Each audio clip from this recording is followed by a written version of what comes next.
Hey guys, good afternoon. 4:33 in California.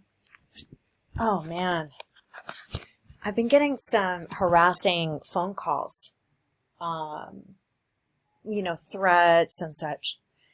And I took these, I took some measures to track down who it was.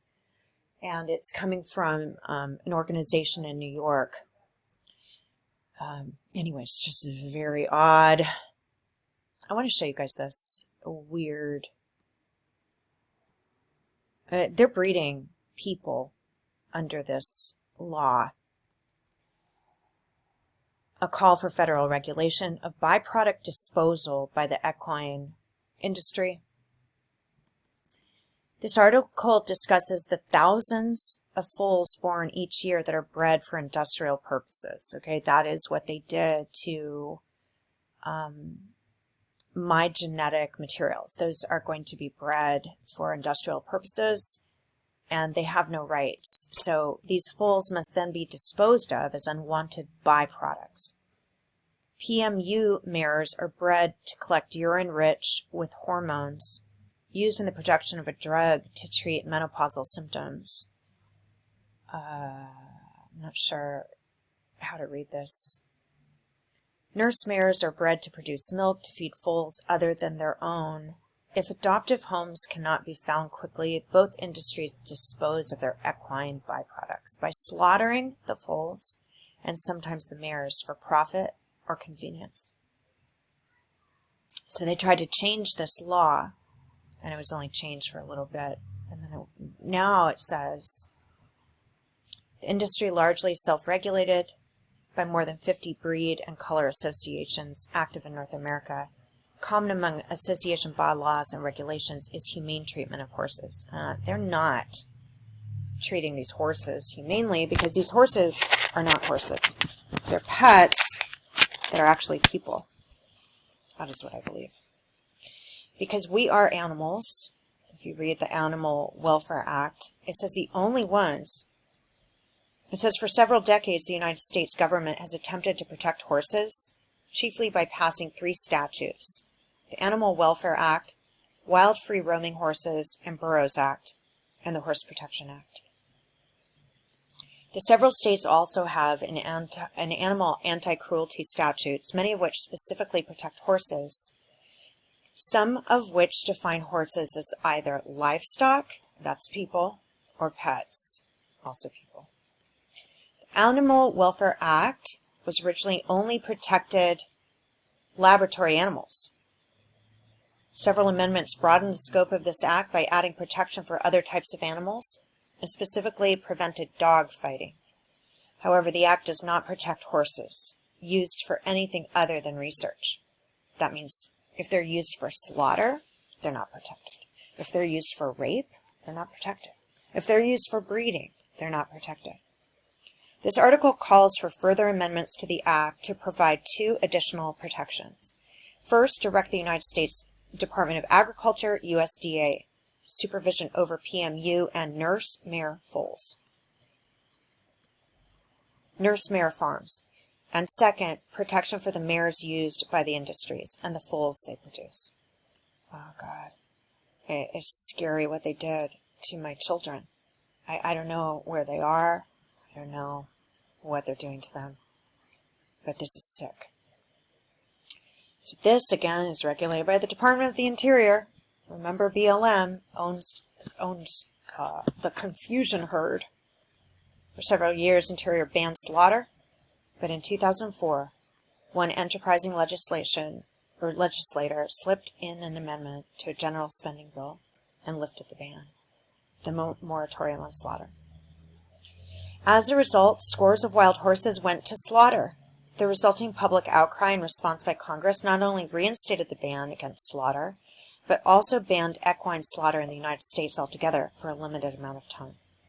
Once the ban expires, horses not protected by any statute will again be slaughtered for human consumption.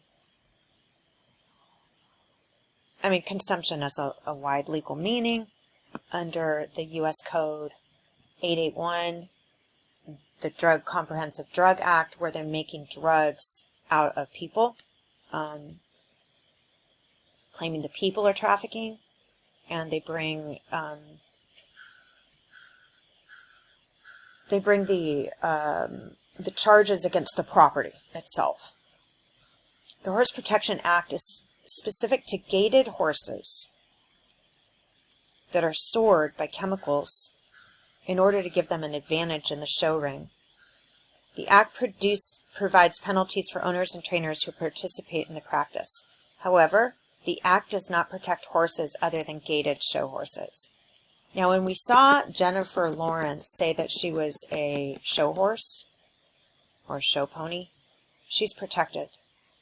But the rest of those that are horses that are created in the same way every year by stealing reproductive organs through bullying tactics, through silent treatment, as evidenced by Ronnie Yushiro's discarded computer, admitting to giving children the silent treatment, giving humans the silent treatment, and she's calling white people white trash. She is admitting as an agent of UC Regents, and she also works for a Jesuit university in New York City and a bunch of other places, including the UN, talking about how they torture the women that they want to slaughter, which is sending harassing images, penis photos, a bunch of things, right?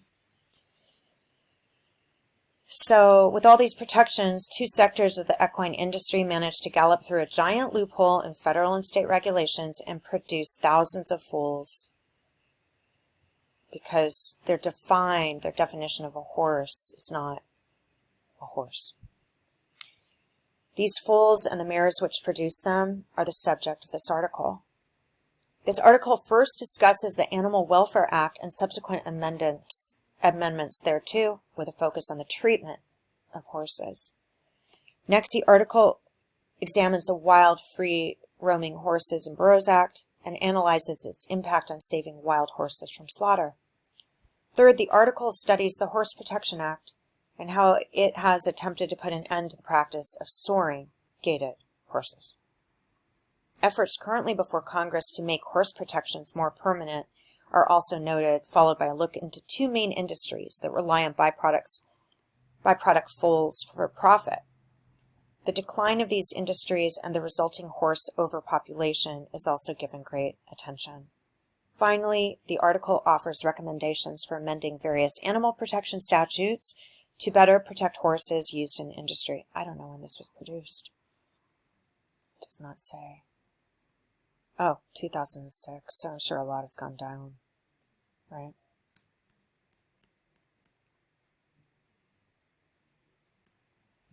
So,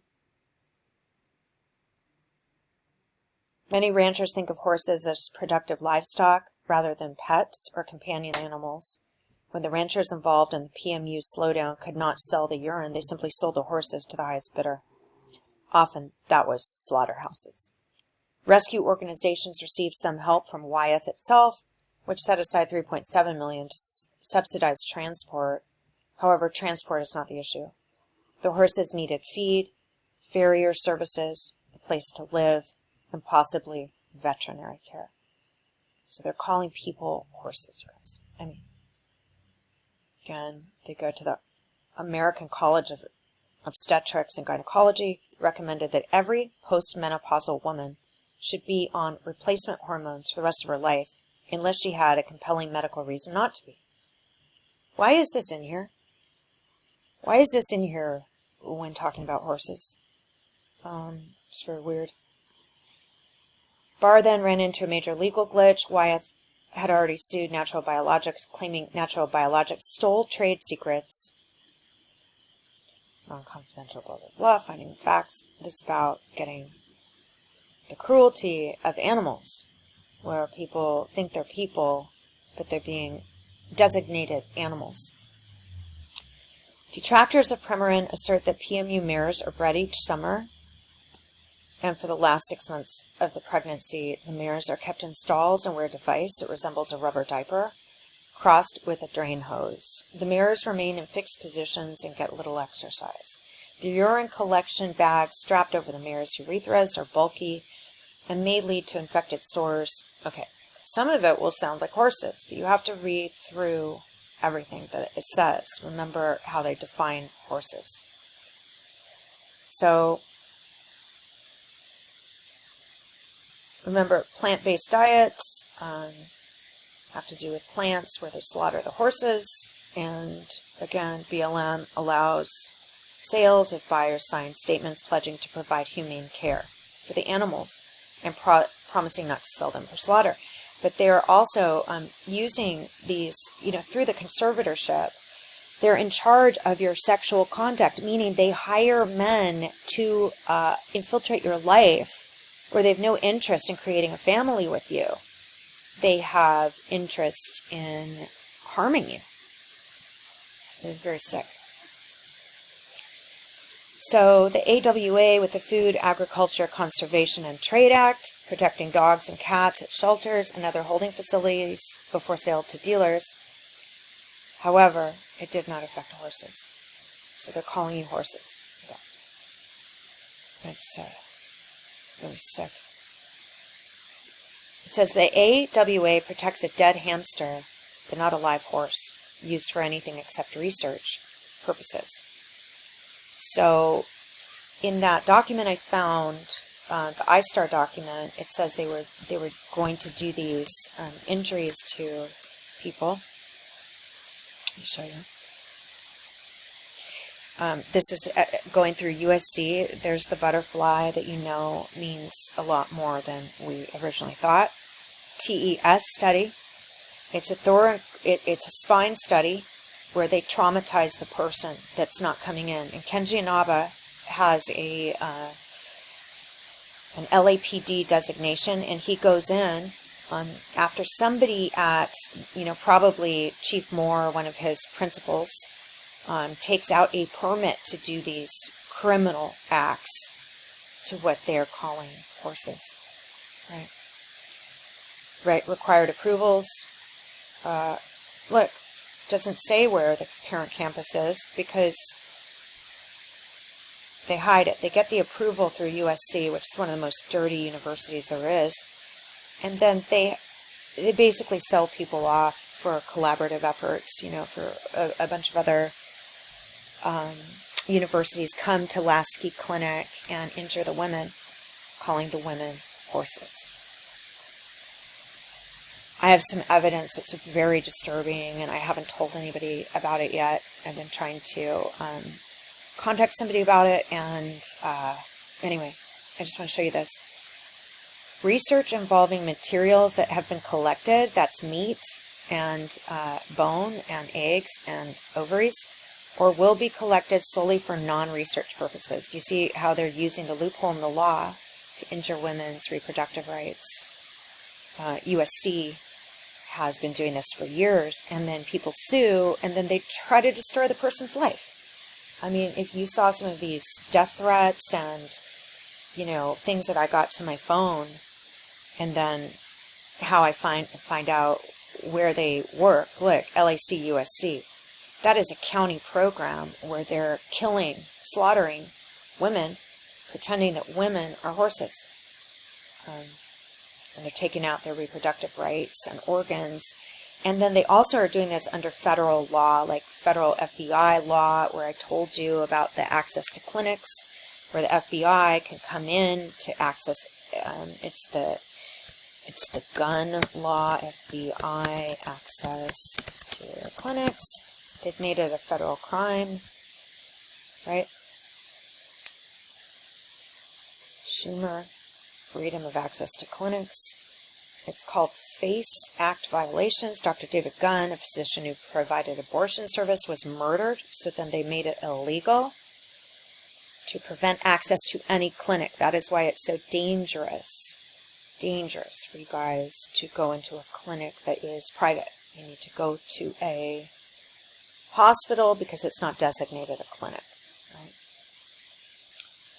And it's just very upsetting. This whole thing is so upsetting. Anyway, That's it.